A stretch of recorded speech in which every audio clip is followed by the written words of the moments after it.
Continuando as nossas reflexões sobre a lição dos medos, hoje vamos refletir de modo especial a libertação do medo da morte, da depressão, da doença.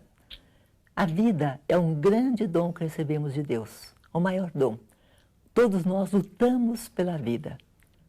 Só mesmo alguém que tem algum problema psicológico é que deseja morrer ou se suicida, ou alguma pessoa que vive uma união muito profunda com Deus não teme a morte, porque reconhece que ela vai para uma passagem, para uma vida em plenitude que é o encontro com Deus.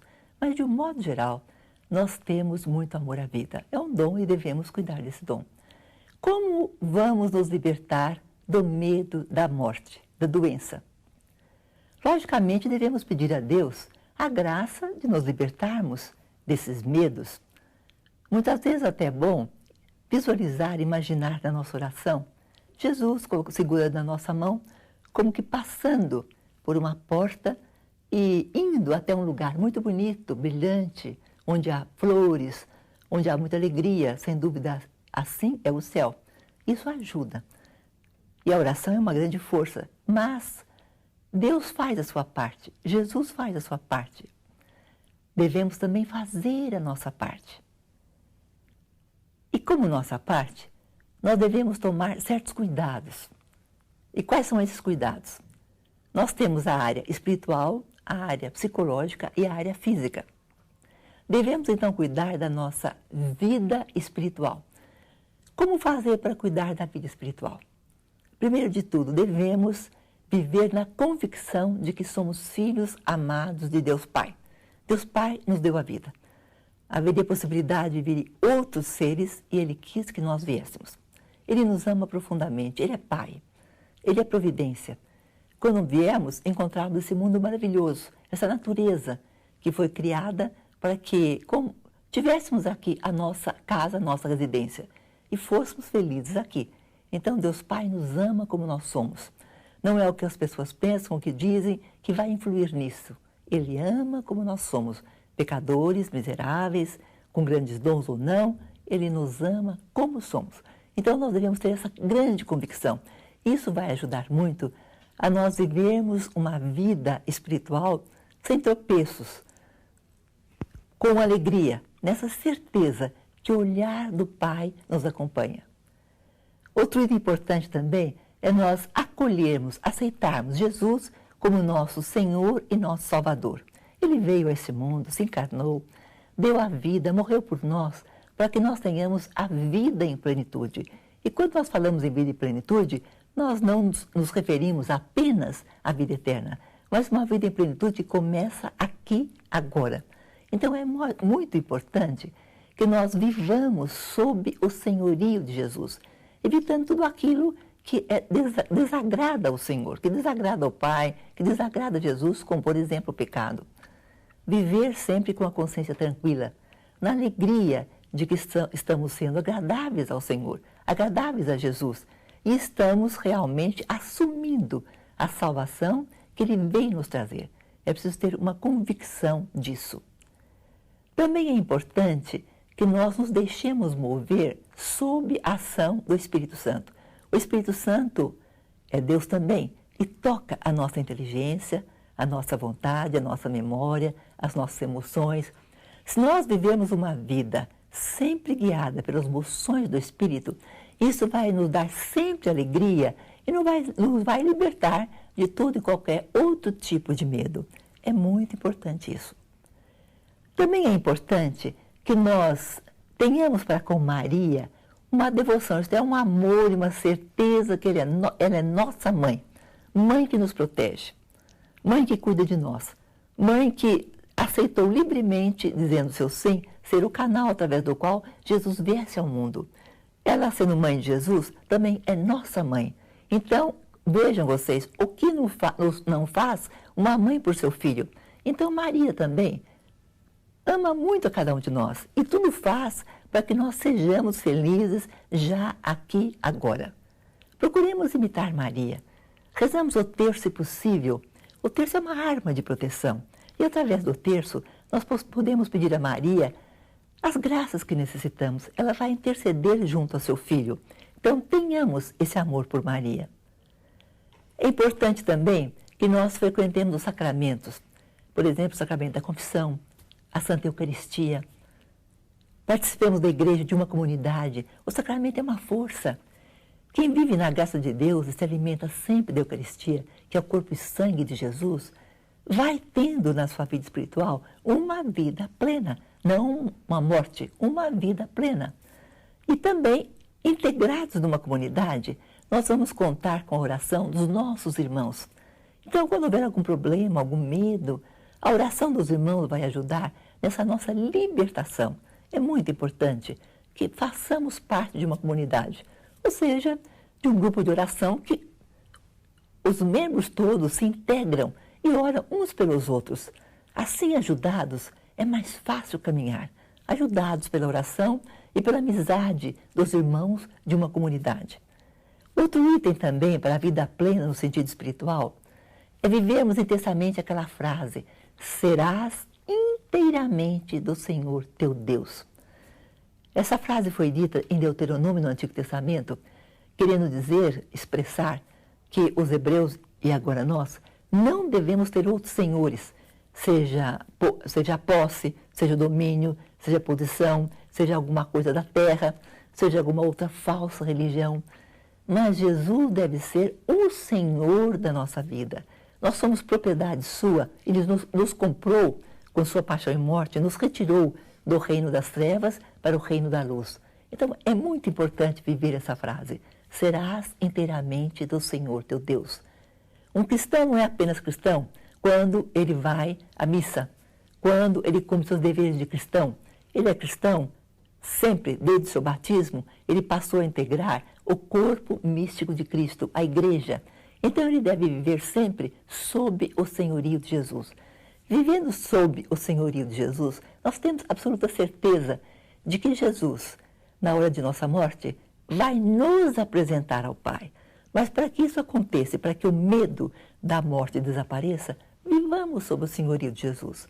Se tivermos errado, se tivermos feito alguma falha, peçamos perdão, retornemos ao Senhor e vivamos sempre com este pensamento: o Senhor é meu pastor, Ele vela por mim, Ele cuida de mim em todos os instantes da minha vida.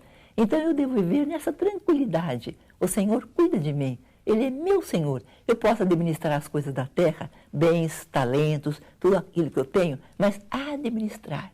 Não coloquemos nada acima do senhorio de Jesus.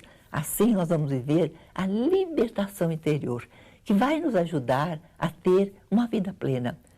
Ó Senhor Jesus, nós te pedimos que para que possamos ter a vida em plenitude, nós tenhamos cuidado dessa nossa vida espiritual, vivendo em plenitude nessa área do nosso ser.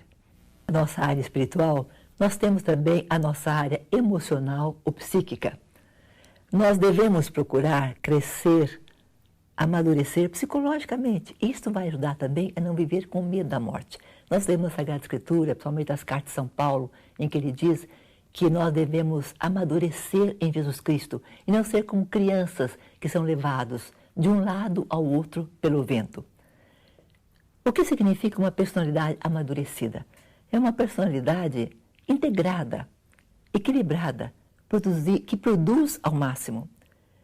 Uma personalidade equilibrada significa uma pessoa que tem o controle dos seus impulsos, dos seus instintos. Uma personalidade integrada é uma pessoa que conseguiu integrar no seu presente o passado e o futuro. Quer dizer, ela não fica fixada a alguma coisa desagradável que aconteceu no passado, seja a ofensa de alguém, seja um erro que ela fez, do qual ela se entristece e não gostaria de ter feito. Ela não fica fixada lá, mas ela procura trazer para o presente a experiência do passado. Porque quando nós ficamos fixados em algo negativo do passado, ou até mesmo em algo bom, mas fugindo do presente, atrapalha a nossa vida em plenitude na área emocional. Então é importante que eu integre no meu presente todo o meu passado e também o meu futuro. Eu devo ter projetos para o meu futuro, mas eu não posso viver num futuro idealista fugindo do presente. O presente é a única massa, o único meio que nós temos para nele trabalhar. Então, uma personalidade amadurecida vive intensamente o seu presente, seu presente, sendo, portanto, uma personalidade integrada. E uma personalidade que produz, produtiva, se ela vive harmoniosamente com ela mesma, com os outros, ela vai ser uma pessoa que produz. Produz não significa dizer que trabalha demais, mas sim que faz render todos os seus talentos, em benefício próprio, em benefício dos irmãos, da comunidade. Isso vai trazer vida em plenitude e também muita alegria. Como é que nós podemos amadurecer no plano emocional? Principalmente no plano emocional, coordenando todos os nossos instintos, principalmente o instinto sexual. É um dom de Deus o instinto sexual. Mas nós devemos ter sobre ele um domínio. Quer dizer, respeitarmos-nos, respeitar nossos irmãos, usar os órgãos que Deus nos deu para o seu devido fim. Há, às vezes, uma perturbação nessa área. São pessoas que têm medo, há pessoas que têm problema psicológico, têm medo do sexo oposto. Ou então, não podem nem ouvir falar em qualquer coisa que se refira a sexo. Isso é uma anormalidade. Ou então, uma pessoa que não conseguiu superar o problema da masturbação. Então, devemos viver equilibradamente, amadurecer no plano emocional, aceitando tudo aquilo que Deus nos deu de uma maneira tranquila, e saber fazer bom uso disso tudo. Também devemos amadurecer no plano moral. O que significa no plano moral? Nós temos leis, né? Temos as leis de Deus e da igreja. Então, eu não vou viver a letra da lei, vou viver o espírito da lei. Por exemplo, vive a letra da lei uma pessoa que se limita à letra da lei. Por exemplo, como mandamento da igreja nós temos, devemos ouvir missa inteiros no domingo de festa e guarda. É um mandamento. Mas quem vive o espírito vai participar da missa, porque lá é um momento de agradecer por Jesus ao Pai todos os dons que recebemos, pedir as graças que precisamos, pedir perdão, encontrar com nossos irmãos. Então, estamos vivendo o espírito da lei. Nós temos, por exemplo, temos um mandamento, não matarás. Não significa só a letra tirar a vida do próximo, mas significa tomar cuidado para não defraudar a fama do próximo, para nos alegrar com o bom nome do próximo. Então, eu estou vivendo o espírito da lei. Isso vai me ajudar a amadurecer no plano moral. Como é que eu posso amadurecer no plano da vontade? Eu vou amadurecer no plano da vontade e da inteligência quando eu tenho um ideal de vida. Esse ideal de vida, ele globaliza, sintetiza todos os nossos passos, os nossos desejos, porque nós trabalhamos sempre tendo aquele ideal, um ideal pelo qual vale a pena lutar. Então, a pessoa vai fortificando a sua vontade e não vai vivendo, falam isso, que isso é bom, então vou mudar. Falam que aquilo é bom, então vou mudar. É uma pessoa que tem realmente já os seus conceitos, o seu plano de vida, os seus valores, sobre a dependência dos outros, o que vão falar. Então, eu vou agir de acordo com o que vão falar. Eu posso pedir opinião para os outros, mas não viver só pelo que vão falar. Então, eu tenho o meu ideal, a força de vontade, que vai me ajudar a trabalhar para a consecução desse ideal sem ficar balançando. Dizem que assim, hoje eu faço assim. Naquele ambiente eu ajo dessa maneira. No outro ambiente eu ajo... Eu sou mesmo, em qualquer lugar que eu esteja. E esse ideal vai unificar toda a minha vontade. Eu devo também amadurecer, sempre e cada vez mais, no meu plano psicológico. É muito importante que essa maturidade psicológica vá me conduzindo cada vez mais a uma maturidade em Cristo. De tal maneira que eu não seja mais como uma criança. Nós trazemos dentro de nós a criança que nós fomos. E muitas vezes, se essa criança foi ferida e não foi libertada, não foi curada, as nossas reações com o próximo vão ser reações de uma pessoa ferida. Então, nós devemos viver emotivamente sempre em processo de amadurecimento. Então, não nos deixar levar também pelas emoções. Hoje eu levanto muito bem com o pé direito, então eu estou alegre, faço tudo muito bem. Outro dia eu amanheço com o pé esquerdo, ninguém pode contar comigo, eu estou muito ruim. Eu estou agindo à base das emoções. Isso não é ser uma pessoa madura. Quando nós falamos de pessoa madura, não significa com idade. Significa a pessoa que vai amadurecendo progressivamente. De tal maneira que é uma pessoa que assume responsabilidade, que sabe discernir, que sabe como agir.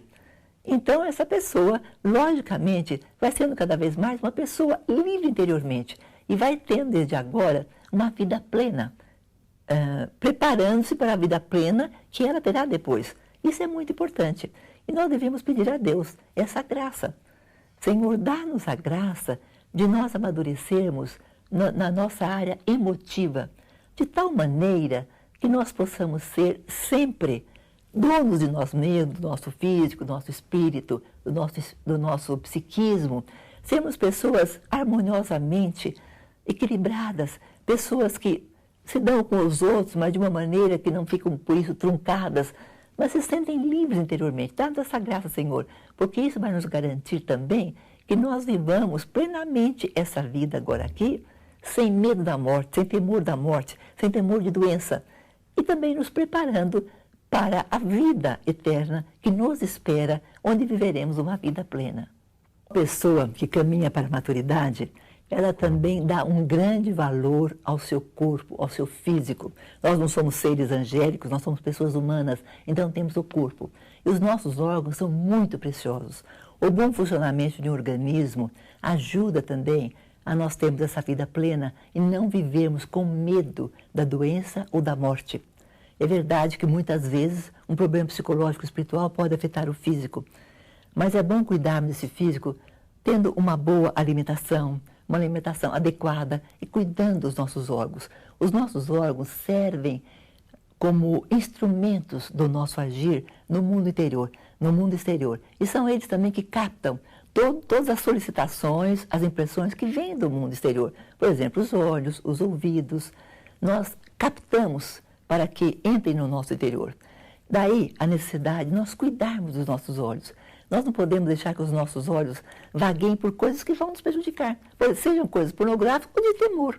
Por exemplo, uma pessoa que vai ver uma reportagem à noite, um filme de temor. Os olhos estão captando todas aquelas mensagens de temor e de medo. Ou então uma reportagem que só dá crime, morte. E isso vai trazer para a pessoa um certo temor. E não é de estranhar que daqui a pouco ela começa a aparecer com alguma doença e fique com medo de doença ou medo da morte. Também não significa que eu não posso ficar sabendo de nada que acontece, mas constantemente, diariamente, eu fazer com que entre pelos meus olhos tudo aquilo que é negativo, eu vou me tornar uma pessoa negativa, o que não ajuda a viver uma vida plena. Eu devo saber de tudo que acontece, mas não de uma maneira que eu fique fixado naquilo. Lembrar também que eu devo cuidar que as minhas mãos, meus pés, minhas mãos principalmente, servem para que eu colabore para a construção de um mundo melhor, de um mundo novo, de uma sociedade melhor. Então vamos usar muito bem os talentos físicos que o Senhor nos deu. Daí a importância do corpo. Houve uma época na igreja, por exemplo, há tempos atrás, em que se falava que era muito importante reprimir o corpo de tal maneira que a alma pudesse ter toda a sua liberdade, agir, e o corpo devia ser muito massacrado. Foi uma ideia meio maniqueísta. Hoje em dia, felizmente, essa ideia caiu e nós reconhecemos, a teologia reconhece, o corpo é um dom de Deus.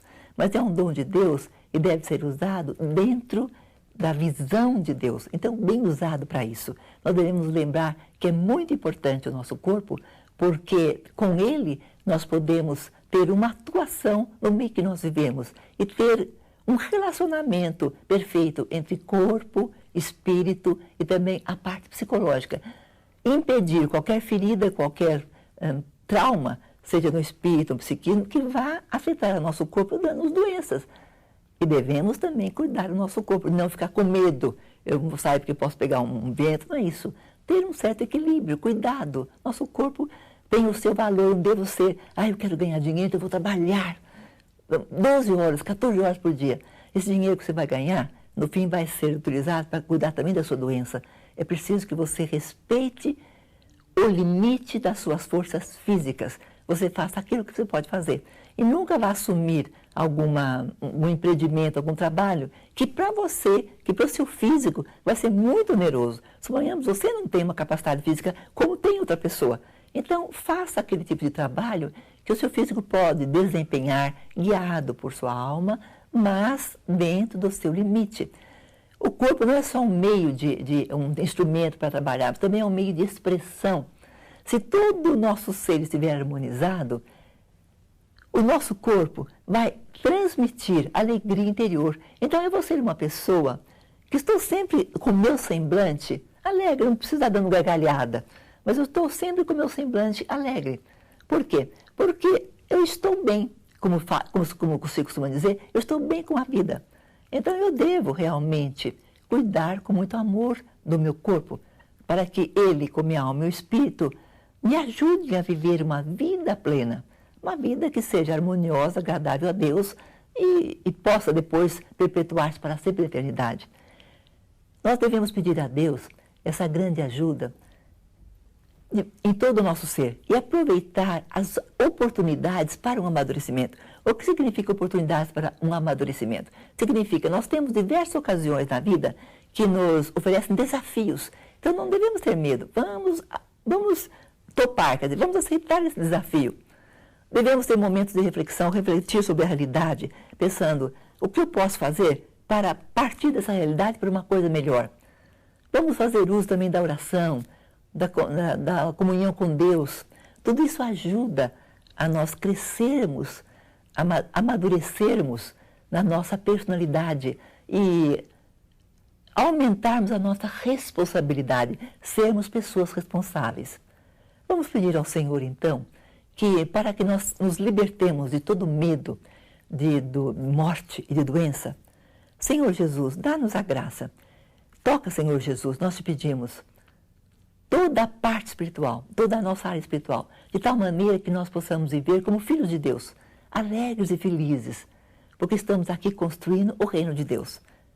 Dá-nos, Senhor, a graça de nós vivermos bem uma vida plena no sentido emocional, de tal maneira que nós possamos não nos deixar ferir demais com as adversidades, com aquilo que nos falam, nos dizem, mas sabemos lidar, trabalhar com essas emoções negativas de tal maneira que nossa área emocional esteja sempre bem e concorra para essa vida plena, impedindo todo medo de morte ou de doença.